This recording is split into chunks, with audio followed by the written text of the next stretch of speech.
Since the dawn of time, I, and many of you, have been begging, seething, and crying, even politely typing, for a strategy game that would somehow deliver the strategic campaign complexity of Paradox and the massive and epic battles of Total War. Well, today, our pleas have been heard, and once again, by none other than the amazing modders we can thank so much for. This is Crusader Wars, a mod that manages to combine Crusader Kings 3 with Total War Atilla, and there's a whole lot else going on here which makes it even better. And while I have you here, as only 9% of people watching are subscribed to the channel, I'd love it if you took the time to make that simple click and sub, especially if you love Total War or Paradox games, as it really means a lot. Don't forget to leave a like and comment as well, to make sure the video reaches even more people. Let's get right into it. Crusader Kings 3 is an amazing game in many respects, but perhaps its battles could be more intriguing than just watching two people hack at each other. In the same vein, Total War has some awesome battles, but arguably not the deepest and most roleplay campaigns. What makes Crusader Wars so beyond amazing is that it combines these two games and makes each have an impact on the other. And let me show you exactly how this works. When finding ourselves in CK3, as we often do, and enter into battle, as we often do, there's now an option that wasn't there before, namely the sword icon. Clicking that will suspend CK3 and open the Attila launcher. Heading into Attila, we now have to go to custom battles, choose Crusader Wars, and then click on the swords again. This finally takes us to the battlefield, and you'll find that the armies aren't only loosely inspired by your CK3 makeup, but they're actually as closely based as possible. And we'll get back to that right away, but I just want to make sure you understand how special this is.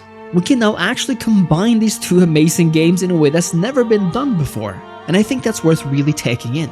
Now, this is the mod's major concept, but there's actually a whole ton of stuff that goes on behind the scenes to make this as immersive an experience as possible, and it's actually so darn good.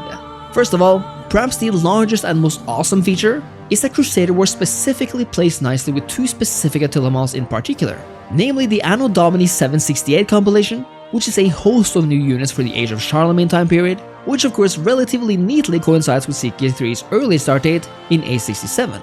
In addition, once you get to 1066 or indeed begin there, you're gonna want to download the unit models for Medieval Kingdoms 1212, because this mod actually integrates it with CK3. In other words, Crusader Wars actually enables the game to take into account the time period you're in, allowing us to master units in Total War with what we're seeing in CK3. And to me, who believes that immersion and a fluid transition between the two games like this is essential, it makes the whole thing even better and more impressive. In action, this means that if you're playing as the Norwegians in the Viking Age, your units will look like this. While if you're jumping 200 years and are still aching for that English crown, you'll be looking much more appropriately high Middle Ages vibes. It's a stroke of genius, honestly. And the same goes as far as unit models allow for this across the board, meaning you'll see the same evolution in Spain, Germany, Byzantium, Persia, and so much more. Naturally, CK3 completely outmatches Attila when it comes to the number of factions, so the team has cleverly mapped specific factions to specific cultures, meaning similarly cultured CK3 characters will feature units from the closest adjacent Total War faction. But Crusader Wars goes even deeper. We not only have simulated factions here, but we also have fully mapped out units, meaning every levy and type of men-at-arms in CK3 has a matching unit in Total War. This means that the units recruit and field in CK3 will show up as distinct units on the battlefield, so neither as some randomized nor a standardized rabble, but actually mimicking your army as closely as possible. Even the terrain and weather is simulated here, meaning a battle taking place in grassland is meant to take place in grassland, with varying options for season-permitting weather being possible. But it goes even deeper than that. Take your levies, which in CK3 is basically just a collection of many, but weak units. In Crusader Wars, levies are now much more representative of what they might have been in reality, and so 65% of levies are light spearmen, representing the peasantry called to war. 10% are range units, and 25% are medium melee infantry, representing a higher class of levies like craftsmen, merchants, and their retinues. This ensures that your armies aren't just made up of pitchfork-carrying peasants, which I believe is a good thing. In addition, because yes, there is in fact more here, CK3 knights are represented as well. Each knight gives a special unit of 10 heavy cavalry, and the higher your knight effectiveness in CK3, the more experience and rank the unit has in Attila, making it even higher when combined with that knight's CK3 prowess level. What's more, is that if this knight's unit is wiped out, the knight in CK3 has a chance of being maimed or even killed. This also goes for your main character, by the way, and here too, the prowess of your character lends the general's bodyguard unit a higher ranking. This makes it all the more important to take care of your knights and special characters, because what happens on the battlefield does not stay on the battlefield, but makes it all the way to the campaign.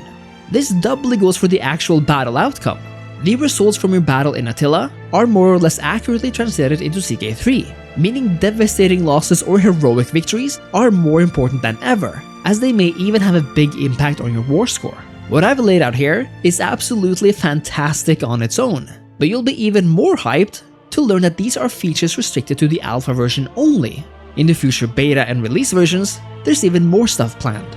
Some of this includes a system of siege battles, where your progress in CK3 campaign sieges can be simulated in Total War, with the progress of siege impacting the battle itself. A system of men-at-arms improvements, where buffs in CK3 will be reflected on the Attila battle map, accurate banners, meaning your coat of arms in CK3 will be shown over your units in battle, CK3 traits actually having an effect in the field, adding even more units to the game, and this is my personal favorite future planned content, a compatibility patch for the Fallen Eagle, my personal favorite total overhaul mod for CK3, which takes this entire campaign back to the same age as Total War Atilla, making for the ultimate perfect mod mashup. Now there are of course some limitations or extra work to put in here, and due to engine restrictions, it's not as buttery easy as just click and play, as I outlined in the beginning, but it's not too far away either. Just make sure to remember that after playing your battle, you quit Attila, reopen CK3, and load the latest Crusader Wars battle save, which is essentially an autosave directly after your battle was fought. Only doing this will give you results, so if you continue playing CK3 without loading the save, it's as if you haven't really played the battle at all. I was told of this mod just a few weeks ago, and if I hadn't known it was real and played it myself, I honestly would have kept thinking of this as a pipe dream. But once again, modders continue to prove that they're a vital part of our community, that they can take our beloved games to even further heights that would otherwise be impossible, at least for the foreseeable future, and on top of that, providing their work free.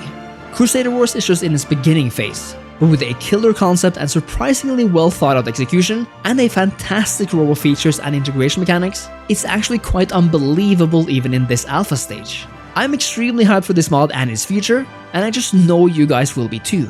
So make sure to check it out on the Steam Workshop right now, and if you have any thoughts on this video, make sure to leave a like, a comment, and sub to the channel.